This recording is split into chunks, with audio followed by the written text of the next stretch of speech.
இந்த நேரத்திற்கான தலைப்புச் செய்திகள். முகமூடி ஹிந்தி, ஆனால் அதில் ஒளிந்திருக்கும் முகம் சமஸ்கிருதம் என்று மும்மொழி கொள்கை பற்றி தமிழ்நாடு முதலமைச்சர் மு.க.ஸ்டாலின் எச்சரித்திருக்கிறார். செய்திகளில் தொடர்வது சிறிய இடைவேளை. பாலியல் வன்கொடுமை வழக்கு விசாரணைக்கு நாளை ஆஜராக முடியாது, முடிந்ததை செய்து கொள்ளுங்கள் என்று போலீசாருக்கு சீமான் சவால் விடுத்துள்ளார். ஓசூரில் செய்தியாளர்கள் மத்தியில் பேசிய அவர், இதுவரை என்ன மாதிரியான விசாரணை நடந்திருக்கிறது என நீதிமன்றம் மீதும் விமர்சனம் முன்வைத்தார். கொடைக்கானலில் மளிகை கடைக்காரரிடம் பேடிஎம் பெயரை கூறி லோன் பெற்றுத் தருவதாக நூதன மோசடி அரங்கேறியுள்ளது. டிஜிட்டல் பண பரிவர்த்தனை சாலையோர கடைகள் வரை பிரபலமாகிவிட்ட நிலையில் அதன் பெயரில் வியாபாரியை குறிவைத்து லோன் மோசடி செய்தவர்கள் சிக்குவார்களா?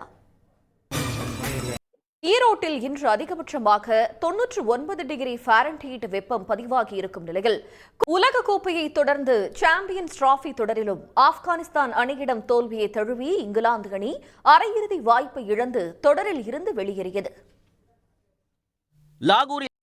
இந்த நேரத்திற்கான தலைப்புச் செய்திகளை பார்க்கலாம்.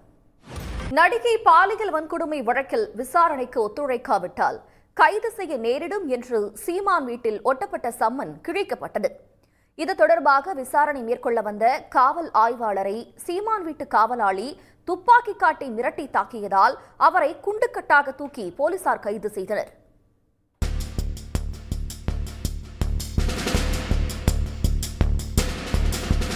செய்திகளில் தொடர்வது சிறிய இடைவேளை. பாலியல் வன்கொடுமை வழக்கு விசாரணைக்கு நாளை ஆஜராக முடியாது, முடிந்ததை செய்து கொள்ளுங்கள் என்று போலீசாருக்கு சீமான் சவால் விடுத்திருக்கிறார். ஓசூரில் செய்தியாளர்கள் மத்தியில் பேசிய அவர், இதுவரை என்ன மாதிரியான விசாரணை நடந்துள்ளது என நீதிமன்றம் மீதும் விமர்சனம் முன்வைத்தார். கன்னியாகுமரி, ராமநாதபுரம் ஆழ்கடல் பகுதிகளில் ஹைட்ரோ கார்பன் எடுப்பதற்கான எண்ணெய் கிணறுகள் அமைக்க ஏல அறிவிப்பை வெளியிட்ட ஒன்றிய அரசுக்கு மீனவர்கள் கடும் எதிர்ப்பு தெரிவித்துள்ளனர். கும்பகோணத்தில் உடல் எடையை குறைக்க ஜிம்மிற்கு சென்ற விவாகரத்து பெற்ற இளம்பெண்ணை கர்ப்பமாக்கிய ஜிம் மாஸ்டர் கைது செய்யப்பட்டுள்ளார். திருமணம் செய்து கொள்வதாக கூறி 38 லட்சம் ரூபாய் பணம் பறித்ததுடன் அவரை ஏமாற்றி கர்ப்பமாக்கியவர் சிக்கியது எப்படி? செய்திகளில் தொடர்வது சிறிய இடைவேளை. இனி முக்கிய நிகழ்வுகளை ஒரு நிமிட செய்திகளாக பார்க்கலாம். செய்திகளில் தொடர்வது சிறிய இடைவேளை.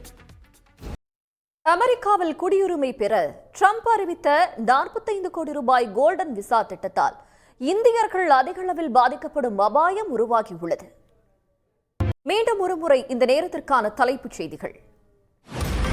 முகமூடி ஹிந்தி, ஆனால் அதில் ஒளிந்திருக்கும் முகம் சமஸ்கிருதம் என்று மும்மொழி கொள்கை பற்றி தமிழ்நாடு முதலமைச்சர் மு.க.ஸ்டாலின் எச்சரித்துள்ளார்.